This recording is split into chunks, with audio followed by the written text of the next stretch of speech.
Here we are in the Kumite, guys, and we are coming off of a freshly wrapped up UFC 264. What a night of fights, and the UFC has yet again delivered a wonderful show. Sean O'Malley, Chris Moutinho. Chris Moutinho's UFC debut against Sean O'Malley on the main card of a McGregor pay-per-view. That's crazy. That's literally crazy. Are you going to grab it? It's all right there. All of those opportunities, all those sponsorships, all those commercials, all those opportunities. Just from when he won this one fight. And he showed up, man. He showed up. He was there to fight. He was at least not going to be knocked out. He took well over 200 strikes to the head alone. Over 200 jabs, kicks. He made Sugar Sean look precise. Right, exactly. That was one thing I was kind of predicting going into the fight. Sean O'Malley is going to be able to be on the outside. He was going to use that lateral movement, move side to side, and he's going to find his angles all through that guard, all around that guard, underneath that guard. And Moutinho was very responsible with his defense for the most part, unless he was starting to throw some big overhands, just trying to get the finish, trying to get the knockout.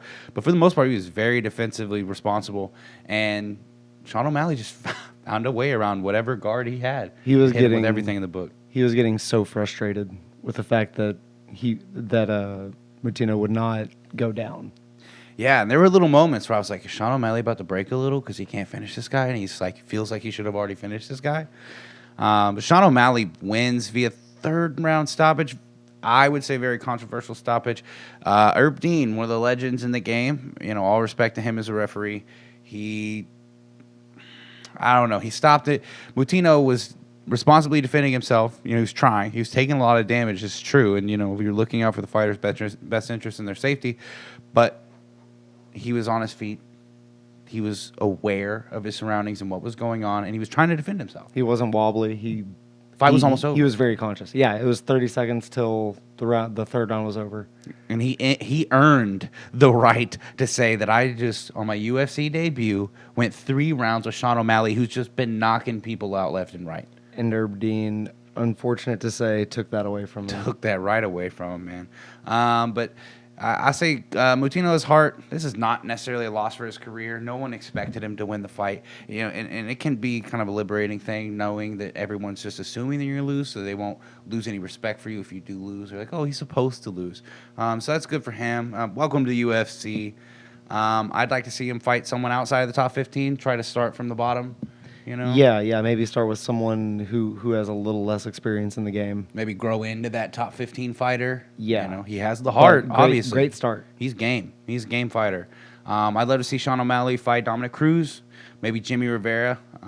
He was calling out some folks at the end of the fight. He called out a bunch of people. He said anybody. Someone in that top 5 really is who he wants. He's trying to get to that title shot. He's not trying to waste any time. But yeah, happy to see that for Sean O'Malley, and good luck to Chris Moutinho. Not taking anything away from him. He's new to the game. All right, now going into Tai Tuivasa, Bam Bam versus Greg Hardy. Oh my gosh. Not the way I saw this going. Me neither. I predicted Hardy to catch Tuivasa because Tuivasa can do some crazy things. But I think that's why it ended up. Greg Hardy's typically has been more responsible. He's been kind of modest with his offense, trying to find the right places to not risk any, take too many big risks. But Tuivasa dragged him into a dogfight. He caught Tuivasa once, and then he got carried away, and he went for that finish. He thought he had him, and Tuivasa just turned around with that left hook and caught him clean. Yeah. Right on the freaking temple. Yeah, I would like to see, I'd like to see Tuivasa fight Tanner Boser in the future. I think that's a really good heavyweight matchup, and see him start really etching his way into the top 15. He's been around for a minute. He's known as the brawler, but it's so hard not to love Tuivasa. Finishing with that shoey at the end, man. Multiple shoeys. And then right before he even went through the gateway, he had someone from the top pouring beer. At the end of the fight. Water falling into his mouth below. Oh, my I think gosh. that was his pre-fight photo, too, was him holding a shoe. It was him. It's his trademark thing now. now? It's his thing now. He does shoeys. Oh, my gosh. Tai Tuivasa, man. I wish the best for him. Greg Hardy, I'd say take some time off. He took a pretty devastating knockout loss. I'd say if they're going to try to use him to really build up some star power and maybe earn some pay-per-view money later down the line, I'd say just pump the brakes a little bit and let him keep building, because I feel like he would have done good if he didn't get dragged into a dogfight there with Tuivasa. Just throwing hands like that. Next, we have Irene Aldana versus Yana Kunitskaya. Man, Irene Aldana. I called it. I said Irene Aldana's boxing it's probably gonna be too much. Yana was throwing a bunch of different things: elbows, spinning back fists. Yana was there to brawl. Yeah, she wanted to fight, but Irene caught her with that same left hook that she knocked Ketlin Vieira out with. Freaking beautiful. Oh my gosh, that kind of gazelle hook, the Rocky Marciano style. Kind of lean into it a little bit more. Oh, and just kind of bounce with it, kind of launch yourself off the ground into that hook. It's really beautiful to watch. The 1-2 uppercut too. I was waiting for that, but honestly, she got Yana out of there pretty quickly. I was concerned about Yana's ability to take a punch. We've seen her get dropped before. She has heart and she has good recovery, but we've seen her get dropped, and Irene Aldana was not going to let her recover from that. So I'd like to see Kunitskaya next, maybe fight Juliana Pena. Maybe Aspen Ladd. I don't know if Aspen Ladd will take that fight. I think Aspen Ladd is going to be either waiting for #1 contendership or the title. And I think Aldana might be fighting Nunes next. That'll be an interesting fight. Aldana's fighting Nunes next? Ooh. Aldana's got a chin. Ooh. Nunes lately has just been kind of going in there and just brawling with girls. She does whatever the hell she wants in that ring, dude. Well, girls are the women are so scared of her now. Not all of them, but... Dude. She's built such a legacy now. She looks like a lion. Yeah, and she looks like a lioness, exactly. She looks like a predator. But she doesn't have the most technical boxing, and she has a lot of gifts, but those are not gifts that Aldana is lacking either. So I could see Aldana giving her a bit of a rough time, but I ultimately think Nunes has the ground game, the grappling to maybe impose on her with the boxing, keeping up with her there. Fair. Very versatile. That's why she's the champ. We'll have to wait and see. Going into Stephen Thompson versus Gilbert Burns, the co-main event, the karate master versus the jiu-jitsu legend.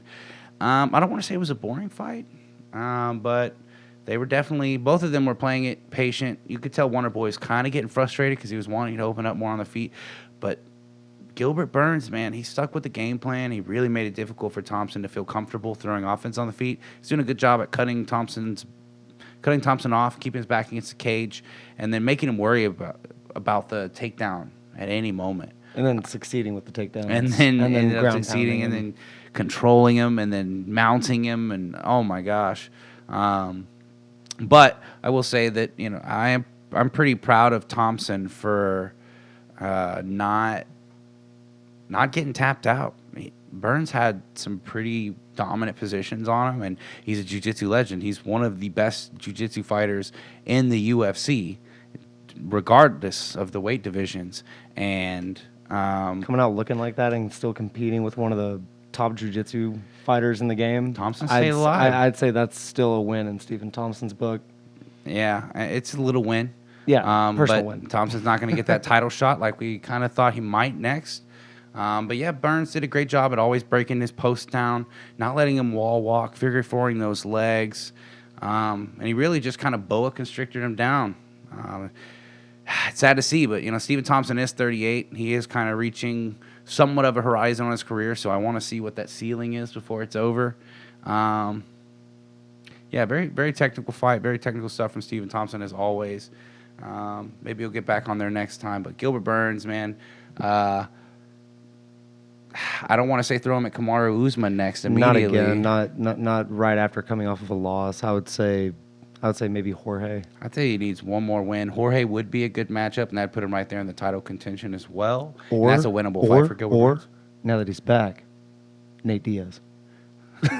He called Nate Diaz out too. I don't think it's necessarily the most viable fight, but it's a money fight. And honestly, if you beat Nate Diaz, that says something. Just because if you knock out Nate Diaz, it says something. No one can do it. If you don't knock out Nate Diaz, you are shunned. Yeah, I mean Leon Edwards. Look, he kind of that was almost like a slight loss for him because he didn't knock him out. Yeah, and then almost got knocked out. Yeah, I think Gilbert Burns should fight Jorge Masvidal or if things don't work out with Colby Covington, but I don't know if Colby Covington would take that fight. They both lost to Kamaru Usman. They haven't lost to anyone else in a while, at least. I say Colby Covington versus Gilbert Burns would be a good top contender fight. I don't think Colby necessarily deserves a title fight, but Dana said they're giving it to him. We'll see if that works out. All right, getting into the main event, guys. Man, wow, a little heartbreaking to see. So unfortunate. But also for Poirier, you know, it's really great to see. So there's a lot of mixed emotions going on. It's hard not to root for both of these guys. Yeah. Honestly, I hate those fights where you want been a Connor fan since day one. Don't want but either to lose. Poirier's just such a nice guy and just all around just beloved by Louisiana and just everyone. Yeah, I mean he's a good person, and that's what people like to see. And he's real. He's not putting on some show. He's a good person. He does good for the sake of others. You know, he doesn't always put himself first. He's a family man. He takes care of his family. He's been, you know, loyal. His wife and him, that's a beautiful story. And he worked about how she helped him, you know, become what he is today by giving him that kind of grounding support, that foundation as he was trying to build this empire from fighting. Sure. I'd say it's impossible to be at this level without that level of support. Yeah. He gives a lot of credit to her for his victory, and I like that. But ultimately, the fight was stopped due to McGregor.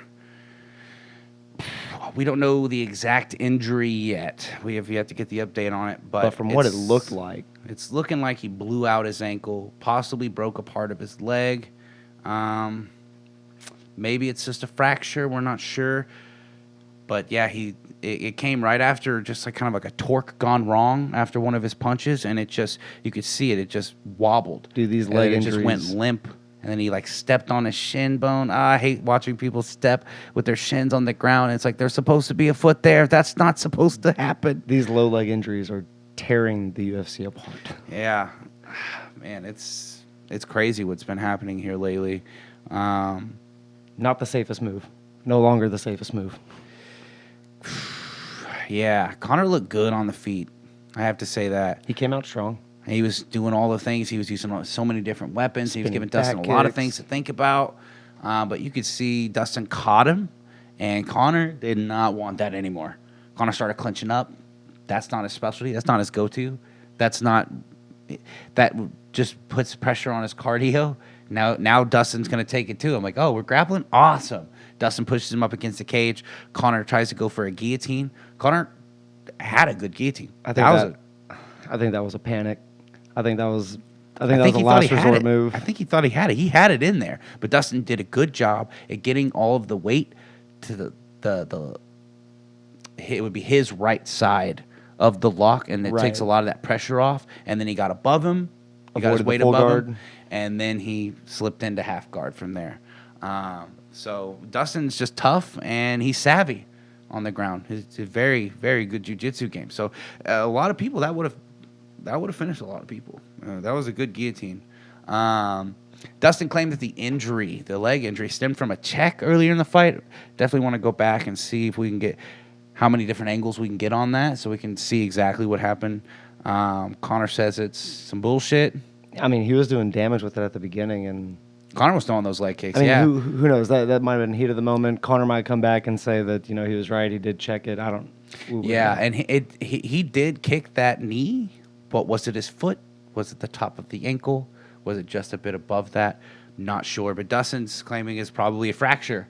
And then that torque gone wrong on the end of his punch might have just been that leaf that broke the camel's back. But yeah, I'm sorry to say, guys, but to all of you McGregor fans out there, I'm a McGregor fan. I think his career is over. That might be it. He has his wealth.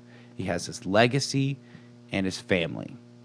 He may have been emotional in the moment and saying that it wasn't over. He was yelling that this isn't over. It's a fucking war. It's not over.